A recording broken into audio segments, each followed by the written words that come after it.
Assalamualaikum warahmatullahi wabarakatuh. Baik, hari ini materi kita lanjutkan ya. Di bab 4 ini kita akan membahas mengenai persamaan garis lurus. Yang pertama, gradien. Apa itu gradien? Gradien atau kemiringan suatu garis itu merupakan perbandingan antara komponen Y atau ordinat dan komponen X atau absis antara dua titik pada garis itu. Gradien biasanya dinotasikan dengan huruf M kecil. Di sini ada macam-macam gradien. Nah, kalau yang ini pada gambar ini menunjukkan garis yang memiliki gradien positif. Apa ciri-cirinya? Jadi garis yang memiliki gradien positif itu dia condong ke kanan ya. Nah, ini condong ke arah kanan. Sedangkan garis yang memiliki gradien negatif itu dia lebih condong ke kiri. Nah, ini merupakan macam-macam gradien. Selanjutnya, bagaimana cara menentukan gradien? Gradien itu dapat dicari dengan beberapa cara tergantung dari komponen yang diketahui. Yang pertama, misalkan jika gradien garis yang melalui pangkal koordinat. Yang pertama, gradien garis yang melalui pangkal koordinat. Jadi, ini contohnya ya. Garis L yang melalui pangkal koordinat 0,0 ini dia melalui titik 0,0, maka gradiennya bisa dicari menggunakan M, ML. Karena kenapa di sini ditulis ML? Maksudnya ini adalah gradien dari garis L. Kalau di sini garisnya K berarti MK ya. Jadi gradien ML sama dengan atau bisa dicari menggunakan rumus Y per X. Selanjutnya, gradien garis yang melalui dua titik potong. Misalkan ada dua titik yaitu A dan B, X1, Y1, X2, Y2. Jadi gradien tersebut bisa dicari menggunakan rumus ini. Komponen Y kita bagi dengan komponen Y, yaitu Y2 dikurang Y1 per X2 dikurang X1.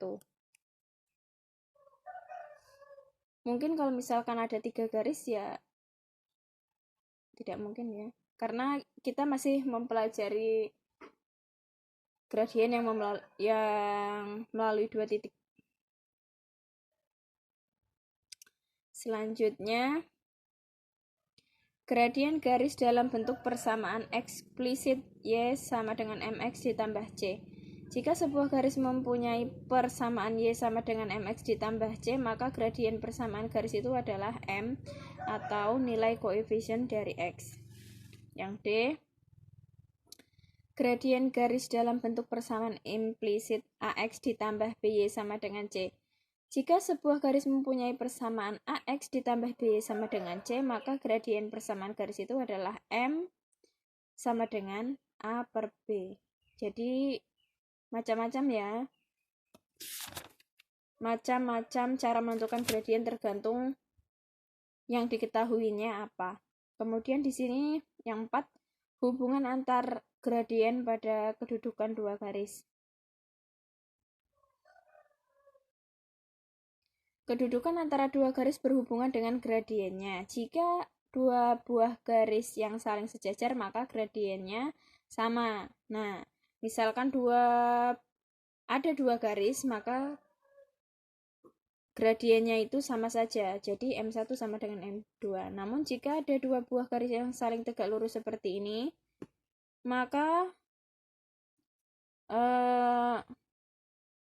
perkalian gradien sama dengan negatif 1, atau dengan kata lain gradiennya saling berlawanan dan berkebalikan. Jadi dirumuskan M1 dikali M2 sama dengan negatif 1.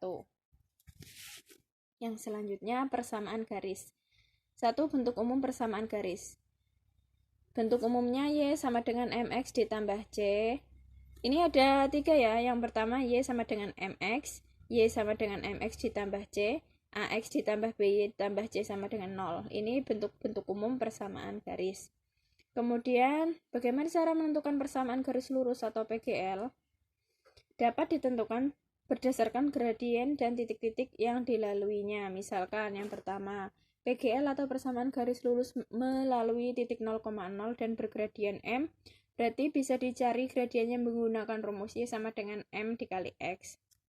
Kemudian misalkan PGL melalui titik 0, C dan bergradien M, maka bisa dicari menggunakan rumus Y sama dengan MX ditambah C. Kemudian yang C, PGL melalui titik X1, Y1 dan bergradien M, berarti bisa dicari menggunakan Y dikurang Y1 sama dengan M dalam kurung X dikurang X1. Dan yang terakhir, PGL melalui titik X1, Y1 dan X2, Y2, berarti bisa dicari menggunakan Y dikurang Y1 per Y2 dikurang Y1 sama dengan X dikurang X1 per X2 dikurang X1. Yang tiga, menentukan koordinat titik potong dua garis. Di sini ada contoh, tentukan koordinat titik potong garis X ditambah Y sama dengan 3 dan Y sama dengan 2X dikurang 1. Penyelesaiannya adalah kita ubah bentuknya, X ditambah Y sama dengan 3 menjadi Y sama dengan 3 dikurang X, itu persamaan 1. Karena persamaan 2 bentuknya sudah Y sama dengan, berarti tidak usah diubah, Y sama dengan 2X dikurang 1, itu persamaan 2. Kemudian substitusi persamaan 1 dan 2. Kita hilangkan Y-nya saja, jadi 3 dikurang X sama dengan 2X dikurang 1. Kita hilangkan Y-nya. Kemudian operasikan negatif X dikurang 2X, negatif 3X, negatif 1 dikurang 3, negatif 4, jadi hasilnya adalah 4/3. 4/3 ini, X sama dengan 4/3 ini kita substitusikan ke persamaan 2 untuk mencari nilai Y-nya. Ganti nilai X, ini kan persamaan 2 tadi Y sama dengan 2X dikurang 1. Atau terserah saja, mau ke persamaan 1 terserah saja. Nanti hasilnya akan sama saja. Ganti nilai X dengan 4/3 yang sudah diketahui tadi. 2 dikali 4/3, 8/3 dikurang 1, sehingga hasilnya adalah 5/3. Jadi titik potongnya adalah 4/3, 5/3. Selanjutnya, memecahkan masalah yang berkaitan dengan PGL. Contohnya, sebuah mobil bergerak dengan kecepatan tetap 15 km per jam. Setelah 3 jam, mobil tersebut menempuh jarak 45 km. Berapa lama waktu yang diperlukan mobil untuk menempuh jarak 90 km? Jadi untuk menempuh jarak 90 km, mobil tersebut memerlukan waktu 6 jam menggunakan metode grafik. Tadi sebuah mobil bergerak dengan kecepatan 15 km. Kita hitung saja. Ini sebenarnya untuk lebih mudah mengetahui di mana letak titik atau letak titik potongnya ini, kalian bisa menggunakan kertas trimin agar lebih detail hasilnya. Tadi 15 km kecepatannya. Sebuah mobil bergerak dengan kecepatan 15 km per jam setelah 3 jam. Tadi 15 km sejauh.